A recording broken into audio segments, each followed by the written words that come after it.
जय श्री कृष्ण, जय माता दी, हरिओम तत्सव।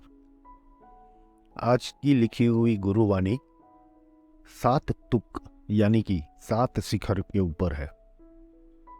तो अब हम शुरुआत करते हैं गुरुवाणी की।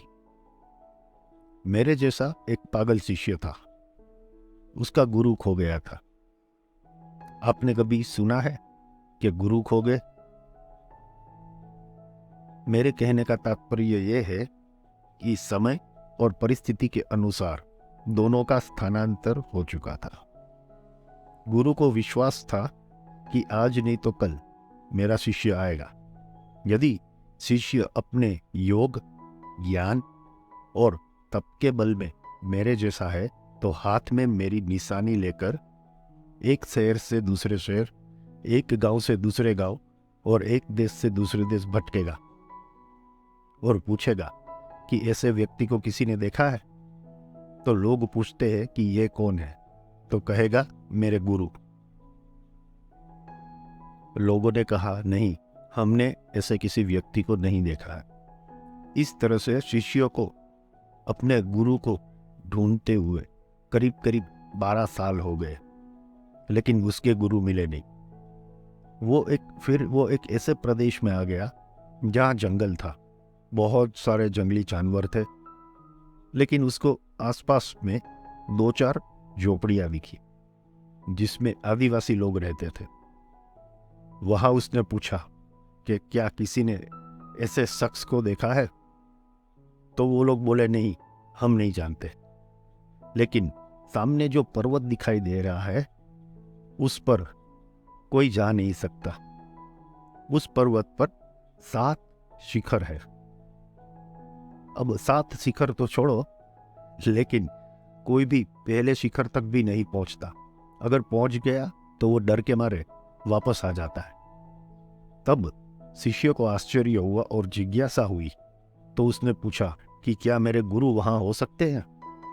तो जवाब मिला पता नहीं, लेकिन हो सकता है कि वहां पर ऊपर जाने पर आपको कोई जानकारी मिल जाए। अगले दिन शिष्य ने निश्चय किया कि मैं मेरे गुरु की खोज में 7 तुक पर जरूर जाऊंगा। उसने 7 दिन के लिए 7 बाजरे की रोटियां बनाई और अपने झोले में रखा और थोड़ा सा पानी भर लिया और सोचा कि रोज आधा गिलास पानी पीऊंगा। 7 दिन जाना और 7 दिन आना, 14 दिन का सफर है। एक टाइम खाऊंगा तो कोई दिक्कत नहीं आएगी, और बीच में ऐसा लगा तो एक दिन उपवास कर लूंगा। यह निश्चय करके दूसरे दिन सुबह जल्दी उठकर वो पर्वत पर चढ़ने लगा। शाम को करीबन 4:30-5 बजे वो पहले शिखर पर पहुंच गया। कोई भी मनुष्य वहां दिखाई नहीं दिया और वहां पर कुछ अजीब सा उसको लग रहा था। एक अजीब सी दुर्गंध आ रही थी। बुरे विचार आने लग गए थे उसको कि मैं यहां पे क्यों आया, मैं पागल हो गया हूं, मैं इस भक्ति के पीछे क्यों पड़ा हूं। फिर भी उसने सोचा कि अब मैं यहां पे आया हूं तो एक बार थोड़ी सी जांच तो कर लूं, शायद मुझे मेरे सवालों का जवाब यहां पे मिल जाए तो मुझे दूसरे शिखर पर जाना ना पड़े। थोड़ी दूर पर उसको एक झोपड़ी दिखाई दी। वहां गया तो एक दिया जल रहा था, उसकी मंद मंद रोशनी पड़ गिर रही थी। तब शाम के करीबन 5:30 का समय था। झोपड़ी में उसने देखा तो एक वृद्ध स्त्री उसको दिखाई दी। शिष्य ने बाहर से आवाज दी, माई। तो अंदर से माई की आवाज आई, कौन है? शिष्य ने कहा, मैं हूं। अंदर से माई बोली, मैं मतलब कौन? शिष्य ने बोला, मैं स्वामी आनंद गिरी। अंदर से माई ने बोला, अच्छा, स्वामी आनंद गिरी, अंदर आ जाओ, बैठो और बताओ क्या काम है। शिष्य ने अपने गुरु की निशानी दिखाई और बोला कि क्या आपने किसी ऐसे व्यक्ति को देखा है? माई ने बोला, मैं तो वहां, मुझे तो ये सब नहीं पता है, लेकिन मुझे जो पता है वो बताती हूँ। शिष्य ने बोला, तो बताओ आपको क्या पता है माई। माई ने कहा, सालों पहले हजारों लाखों लोग, पशु पक्षी जानवर और सभी लोग अधम कक्षा की तरफ जा रहे थे, यानी कि यहाँ पे पाप बहुत बढ़ गए थे। इसलिए एक दिन प्राकृतिक आपदा आई, भूकंप हुआ, समुद्र का जलस्तर बढ़ गया और वो जल पर्वत पर भी आ गया। उस जल के कारण सभी मनुष्य उसमें मारे गए। कई बरसों से मैं यहाँ पे इंतजार में बैठी हूँ कि कोई आएगा, और कई बरसों से मैं भूखी बैठी हूँ, बहुत ही ज्यादा भूखी हूँ। यदि तुम अपने पास की 7 रोटियों में से मुझे एक दे देगा तो एक दिन बिना खाए तू मर तो नहीं जाएगा, और मैं तुझे आगे की जानकारी दूंगी। शिष्य ने सोचा कि क्या किया जाए। अगर एक रोटी दूंगा तो आज उपवास करना पड़ेगा। फिर सोचा कोई बात नहीं, अगर जवाब मिलता है तो एक दिन भूखे रहने में क्या हर्ज है, एक दिन के लिए भूखा रह लूंगा। शिष्य ने माई को पूछा, आप सच में भूखे हैं? माई ने कहा, मुझे भयंकर भूख लगी है, मैं कुछ भी नहीं छोड़ती, चाहे कच्चा हो चाहे पका हो, मैं सब कुछ खा जाती हूँ। किसी के पास धन है तो वो भी मैं हर लेती हूँ। यदि किसी को अपने देह का अभिमान है तो उसका भी मैं नाश करती हूँ। अन्न के भंडार खा जाती हूँ। मैं दुनिया के सभी लोगों की आशा और निराशा को भी खा जाती हूँ। मुझे भूख लगी है, बहुत ही भूख लगी है, एक रोटी दे दो। मेरा नाम सुद्धा है, मैं भूख हूं, मुझे रोटी दे दो। शिष्य ने माई को एक रोटी दे दी। माई रोटी खाकर शांत हो गई और बोली कि जो दूसरों को कुछ देता है वो कुछ पाता है, और कहा कि बेटा तुम अब दूसरे शिखर पर जाओ। मैं ये नहीं कहती कि वहां तुम्हें तुम्हारे गुरु मिल जाएंगे, लेकिन कुछ तो है वहां पे जो तुम्हें आगे की जानकारी देगा। शिष्य वहां पर रात भर रुका और सुबह जल्दी उठकर दूसरे शिखर के लिए निकला। दूसरे दिन भी वो तकरीबन शाम को 4 साढ़े 4 बजे दूसरी शिखर पर पहुंच गया। दूसरे शिखर पर जाने से पहले मैं आपको कुछ बता देता हूं कि जो क्षुधा नाम की माई थी, यानी कि क्षुधा यानी कि भूख, माई ने एक रोटी खाई और उस शिष्य का मोह जो था वो हर लिया। ये बेहद कठिन बात है। उस शिष्य का जो मोह था वो चला गया। वह शिष्य प्रसन्न हुआ कि बरसों की साधना, यम, नियम, तप, प्राणायाम, समाधि, सब कुछ बरसों तक किया, पर मोह नहीं छूटा था। लेकिन मैंने माई को एक रोटी दी और मेरा मोह दूर हो गया। अब देखते हैं दूसरी पहाड़ी पे क्या होता है।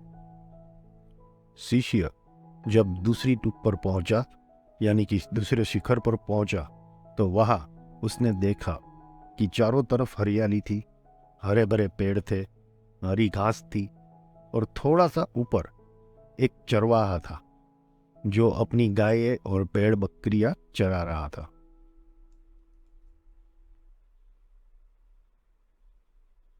उस चरवाहे ने सफेद कलर के कपड़े पहने थे और चरवाहों के जैसे आभूषण भी पहने हुए थे। उस चरवाहे ने शिष्य को देखते ही हाथ के इशारा करके ऊपर बुलाया और बोला कि आओ बेटा, मैं तुम्हारी ही राह देख रहा था, बहुत टाइम से मैं तुम्हारी ही राह देख रहा था। तब शिष्य सोच में पड़ गया कि इसने मुझे पहली बार देखा है और बहुत टाइम से मेरी राह देख रहा था, मेरा इंतजार कर रहा था, ऐसे कैसे हो सकता है। फिर सोचा कि कोई बात नहीं, उससे बात करता हूं, कोई रास्ता मिल जाए, कोई जानकारी मिल जाए मेरे गुरु के बारे में। शिष्य अपने गुरु की निशानी और गुरु का कैसे दिखते हैं वो दिखाकर चरवाहे से पूछता है कि आपने किसी ऐसे इंसान को देखा है। तब चरवाहा बोलता है कि ये सब बातों को साइड में रखो, लेकिन पहले मुझे खाना दो। मैं तुम्हें रुष्ट पुष्ट, तंदुरुस्त, सेहतमंद दिख रहा हूं। इसके बावजूद मैंने सालों से कुछ भी नहीं खाया, एक अन्न का दाना भी मेरे पेट में नहीं गया। शिष्य सोचता है कि वहां पे वो माई ने भूखी थी, यहाँ पे ये भूखा है। और फिर से उसने पूछा कि क्या आप खाना खाओगे? तो चरवाहा बोला, तुम्हारे पास 6 रोटियां हैं, मुझे पता है।